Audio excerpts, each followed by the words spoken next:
Ange Natural, merci d'être là avec nous en studio sur Sud Radio parce que justement je voulais d'abord, parce qu'on parle de la Nouvelle-Calédonie, on entend là des tirs, et heureusement il y a cette chanson magnifique, effectivement il y a autre chose. Et je voudrais juste que vous nous rappeliez les importants, les paramètres fondamentaux de la Nouvelle-Calédonie.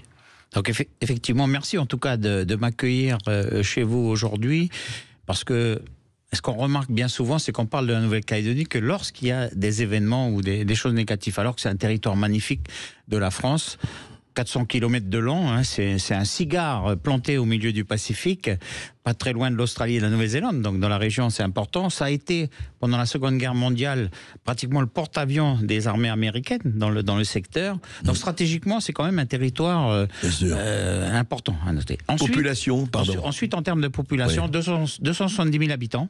D'accord. Moins d'un habitant au kilomètre carré, ça veut dire qu'il y a de l'espace, avec une ressource importante qui est le nickel, qui permet. C'est un des territoires, je pense, de l'outre-mer où il y a un potentiel énorme. La population. Le nickel étant le minerai principal. Le minerai principal et une ressource importante, et on parlera peut-être de la Chine tout à l'heure. Bien sûr. Ressource importante dans certains États. Quand il y a ressources importantes, on pense toujours à la Chine. Sans parler de l'Australie et du reste. Surveille de près, effectivement. Alors, une population qui est. La population historique que sont les Kanaks, qui représentent pas loin de 40 à 50% de la population d'origine. Des populations qui sont arrivées, alors en particulier au temps du bagne. Il y a eu effectivement une colonisation du bagne à cette époque par la France, mais ensuite des arrivées de tout le Pacifique, des populations polynésiennes, de Polynésie française, d'autres territoires. Donc il y a... Qu'est-ce qu'on appelle les Caldoches, très exactement? Les Européens, c'est des gens comme moi qui sont arrivés au début du siècle dernier. Je suis de la 5e génération. Vous êtes 5e génération de Nouvelle-Calédonie. Ouais. Voilà, j'ai 6 petits-enfants et j'aspire effectivement à construire l'avenir du territoire pour eux. Donc il y a ces populations qui ont été habitués à vivre ensemble. Il y a une mosaïque culturelle énorme, et effectivement, construire une société calédonienne avec toutes ses richesses en termes culturels, c'est quelque chose d'essentiel. Et c'est peut-être ça qu'on n'a pas réussi à construire ces dernières années, où on a échoué parce que, effectivement, peut-être qu'il y a eu d'autres prérogatives. Alors justement, je voulais vous dire, qu'est-ce qui se passe, qu'est-ce qui fait que il y a, alors juste on va rappeler, depuis le 13 mai dernier, il y a eu à nouveau, ce n'est pas la première fois, bien sûr, 800 entreprises ont été détruites lors des émeutes depuis le 13 mai. État d'urgence a été décrété le 28 mai. 24 000 personnes sans emploi. Crise du nickel. Alors crise du nickel, vous allez nous en parler justement avec qu'est-ce qui se passe avec l'usine KNS. Mais au fond, cette espèce de situation de tension, c'est quoi? C'est le multiculturalisme qui ne marche pas? C'est quoi? C'est les Kanaks qui disent oui, c'est notre pays, et les Caldoches qui disent aussi oui, c'est notre pays? Vous en donnez un exemple vivant. Qu'est-ce qui se passe? Le malaise, en fait, comment on peut l'expliquer? Alors, effectivement, je pense que l'aspiration des Kanaks, c'est de l'indépendance. C'est-à-dire que ça fait partie d'une aspiration identitaire, j'allais dire, presque qu'une coupure avec la France. Je pense que la grande majorité des Kanaks ne souhaitent pas une coupure avec la France. C'est effectivement de sortir de ce qu'on peut appeler le néocolonialisme, c'est-à-dire qu'on a une autonomie sur le territoire, qu'on soit indépendantiste ou pas, c'est vrai. Donc c'est de construire. Et c'était ce que voulaient ceux qui ont signé les accords de Nouméa. Oui. La vraie problématique, et je l'ai dit, moi j'étais là le 13 mai, donc... vous étiez là-bas le 13 mai? Non, j'étais à Paris, oui. Et donc je suis intervenu dans un certain nombre de radios à cette époque. J'ai jamais parlé du problème du corps électoral, parce qu'on a souvent mis en avant cette problématique du corps électoral qui était traitée dans les assemblées, mais en fait c'est plus que ça. C'est un problème de société, un problème de notre jeunesse. Alors c'est quoi le problème? La mentalité, le mental, c'est quoi? Je veux dire... il y a eu des moyens. La France a mis des moyens depuis 30-40 ans, sauf que les jeunes aujourd'hui, et les jeunes Kanaks en particulier, ne s'y retrouvent pas. Il y a quand même un décalage en termes de partage des richesses, d'une manière générale. On a des réformes à faire là-dessus qu'on n'a pas su faire. Et c'est la place de nos jeunes dans leur insertion professionnelle et dans la manière dont on veut les accompagner. Donc c'est ce malaise-là qui a été utilisé par les indépendantistes, forcément, classiquement, pour créer ces événements. Et ce sont aujourd'hui encore beaucoup de jeunes qui sont sur le terrain. Mais on le retrouve l'année dernière, au mois de juillet, dans les banlieues parisiennes, on a eu ce même événement. Je veux dire, pas tout à fait pour les mêmes causes. Exactement. Et justement, et peut-être pas les mêmes effets. Mais je voulais vous demander, vous parliez justement de moyens. Là, il y a eu une délégation représentative de l'ensemble des sensibilités du Congrès de Nouvelle-Calédonie qui a sollicité d'urgence un plan de 4,2 milliards d'euros sur la période 2024-2029. 4 milliards d'euros pour éviter, disent-ils, que l'île du Pacifique ne sombre dans un chaos durable. Alors, le ministre de l'économie et des finances, là, hier, a indiqué que l'État allait débloquer un nouveau soutien de 87 millions d'euros. Qu'est-ce que ça veut dire concrètement ? Ça veut dire quelque chose ou c'est une goutte d'eau dans la mer ? Non, effectivement, il y a le tissu économique est complètement à plat. Il y a pratiquement plus de 2 milliards de travaux pour la reconstruction économique. Et donc, de manière... les collectivités, il n'y a plus de fiscalité, donc les collectivités ont des soucis aujourd'hui pour travailler. Enfin, il n'y a plus de rentrée fiscale, vous dites ? Il n'y a plus de rentrée fiscale. Un tiers des emplois privés sont au chômage. Donc c'est un tiers. Donc ça veut dire que dans peu de temps, on peut avoir une crise de la faim, une crise de la santé. Le problème qu'on a eu ces derniers mois, je vais vous le dire, je ne veux pas revenir en arrière sur les 2 années passées, mais en tout cas déjà, c'est la dissolution de l'Assemblée nationale. Ça a été catastrophique pour nous. C'est-à-dire que depuis cette dissolution, on n'a pas de pilote dans l'avion en métropole, en hexagone. C'est-à-dire qu'on n'a pas d'interlocuteur. Donc on verra après avec le gouvernement qui arrive. 50 jours, il n'y a pas eu de gouvernement, vous ne saviez pas à qui parler, à quel interlocuteur s'adresser. Donc on a eu un soutien parce que la France nous a aidés pour toutes ces problématiques, mais on a une visibilité aujourd'hui qui est jusqu'au mois d'octobre. Donc si vous voulez, en Calédonie aujourd'hui, il y a, j'allais dire, 2 urgences. Il y a l'urgence de cette année. Si on ne prend pas garde, on peut arriver à une crise sociale énorme, et ça serait catastrophique, puisqu'après pour se relever, ce sera compliqué. Mais ensuite, il y a un projet un peu à long terme, moyen-long terme. C'est ce fameux projet sur 5 ans qui est travaillé par l'ensemble des élus calédoniens. C'est de voir comment on peut reconstruire notre société avec des bases solides. C'est-à-dire et vous dites ça se chiffre à 4,2 milliards d'euros. Après, c'est une estimation. Il y a un travail qui est fait. Non, mais vous savez, si on n'avait pas utilisé McKinsey ou les hauts fonctionnaires, vous auriez eu votre 10 fois ça. Ça, c'est un aparté personnel. Allez-y. Non, mais je veux dire, il faut reconstruire cette bonne fondation. Parce que derrière, il y a effectivement le projet, j'allais dire, institutionnel de la Nouvelle-Calédonie. Quelle société on veut construire ?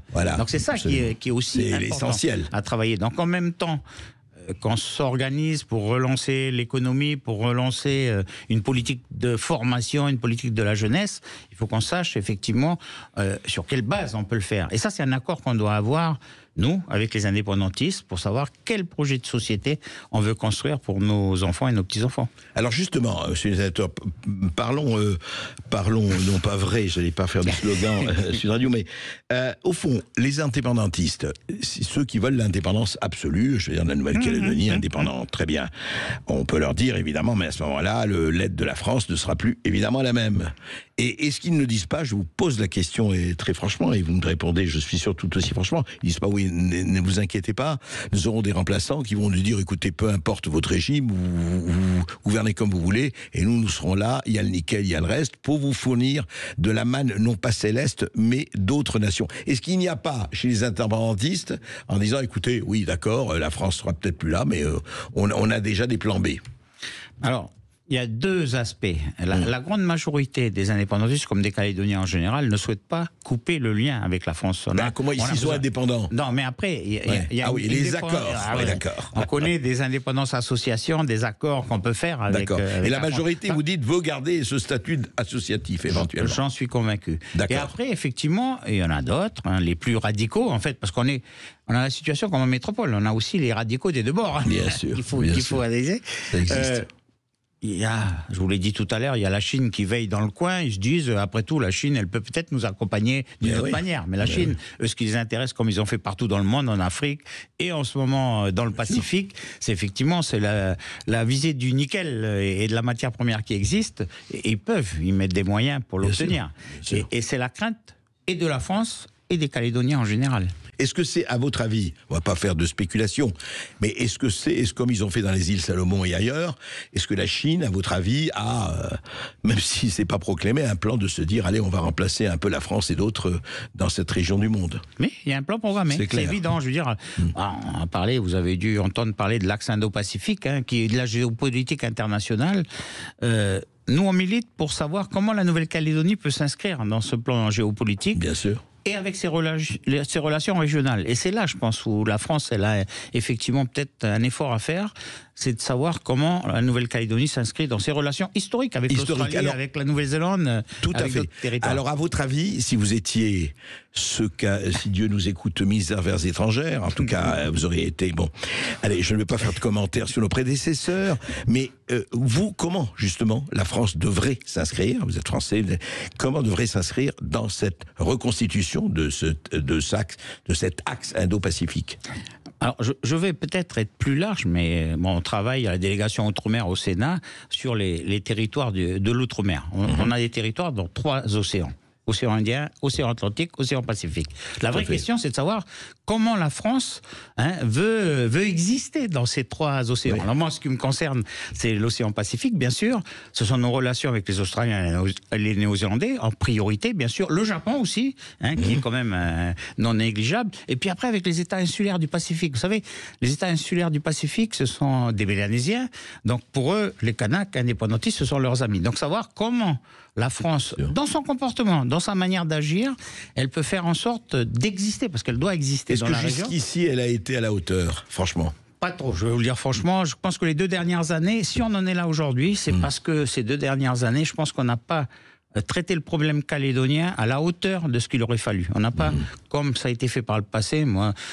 j'ai connu les événements des années 80 où effectivement c'était le Premier ministre qui traitait le dossier. Rocard en l'occurrence.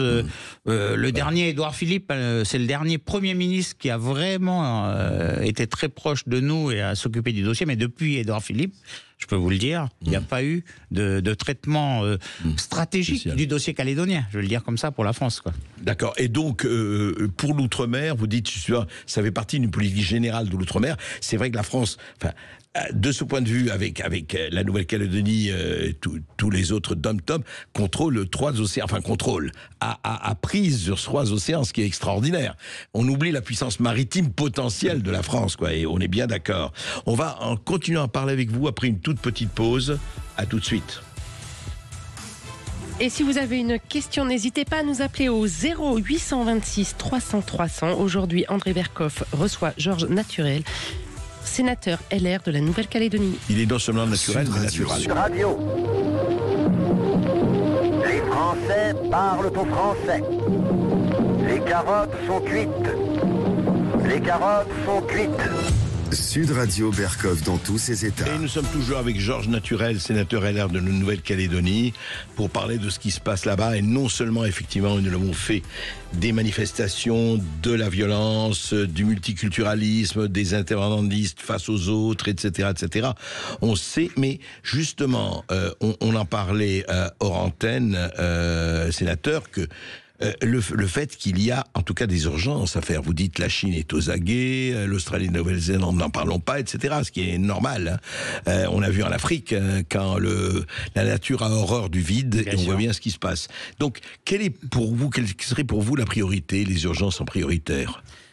Déjà, urgence prioritaire, je vous l'ai dit, c'est qu'on peut avoir un vrai problème social et sanitaire. Donc il faut que la France nous accompagne dans l'urgence. Et ensuite, il faut que on arrive à montrer dans la région que la France a sa place dans la région, d'une manière ou d'une autre. Je pense qu'il faut qu'on évolue par rapport au statut de la Nouvelle-Calédonie. Vous savez, l'Australie et la Nouvelle-Zélande, moi avec qui j'ai des échanges depuis plusieurs années, elles avaient une position pendant les événements dans les années 80 qui est totalement différente aujourd'hui. Ils attendent qu'une chose, c'est qu'on apaise nos relations pour pouvoir avoir des échanges avec la Nouvelle-Calédonie et la France. C'était pas le cas dans les années 80. Dans les années 80. Ils ont totalement changé. Je parlais du Japon aussi, ça fait partie des relations qu'on doit préserver parce que, effectivement, on a le monstre chinois qui rôde un peu partout, qui sont déjà bien implantés dans différents territoires du Pacifique. Pour l'instant, pas en Nouvelle-Calédonie, et donc il faut qu'on soit vigilant. D'accord. Et plus généralement, on parlait de l'outre-mer, effectivement. On voit ce qui se passe en Martinique aujourd'hui. Enfin, c'est pas nouveau. Ne parlons pas de la Guadeloupe, les Antilles, etc. Au fond, alors vous avez 30 ans que vous assistez au Congrès des maires, vous avez été maire pendant 15 ans, vous êtes conseiller en Calédonie depuis 30 ans, vous êtes sénateur aujourd'hui. Quand vous allez dans ces congrès, etc., est-ce qu'il y a une politique d'outre-mer de la France? Je vous pose la question. Écoutez, je vais être très direct avec vous. Moi, je suis gaulliste depuis toujours, et effectivement, la place de la France dans ces régions est plus la même. Je veux dire, on n'a pas la vraie politique de l'outre-mer. Je veux qu'on a une chance, la France, elle a une chance d'être placée dans l'océan Indien, dans l'océan Atlantique, dans l'océan Pacifique, mais on n'a pas de vraie stratégie pour les outre-mer en général. Alors, on ne peut pas aujourd'hui mener une politique telle qu'on l'a menée il y a 40 ou 50 ans. Les choses ont évolué dans le monde, mais la présence de la France, elle est attendue partout. Et donc, il faut qu'on soit vigilant par rapport aux populations qui existent. Je pense qu'il faut se concentrer sur le régalien. Par exemple, la France, elle doit se concentrer sur le régalien. Et puis peut-être donner plus de compétences. Quand vous dites le régalien, surtout spécifiquement sécurité, la surveillance des mers alentours, parce que c'est important. Je pense que la politique maritime est importante.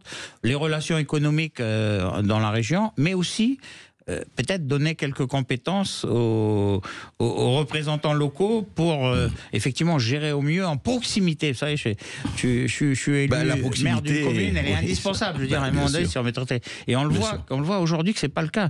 On peut parler des Antilles, on peut parler de Mayotte, on peut parler de la Guyane même, où il y a des problématiques. Donc, il va bien falloir effectivement qu'on y veille. Alors, on a une chance aujourd'hui, c'est que le ministre de l'Outre-mer, que je connais bien, puisqu'il était président de la commission des lois au Sénat, il a une connaissance parfaite des Outre-mer et de la situation des Outre-mer, donc je compte beaucoup sur lui, bien sûr pour le dossier calédonien, mais plus globalement pour les Outre-mer, et rattaché directement... Il connaît bien la situation. Il connaît bien la situation, et il est rattaché directement au Premier ministre. Ça, c'est quelque chose d'essentiel. Vous savez, on a depuis ces dernières années rattaché le ministre de l'Outre-mer au ministre de l'Intérieur, c'est pas un beau message pour les Outre-mer. Donc là, il est rattaché au Premier ministre et il pourra, je pense, être plus efficace pour mener une politique réelle écoutez, acceptons-en l'augure et j'espère que, effectivement, on espère tous d'ailleurs, que non seulement la situation se calme, mais que la France reprenne en main ce qu'elle a, qui est un trésor absolu du point de vue des océans et autres.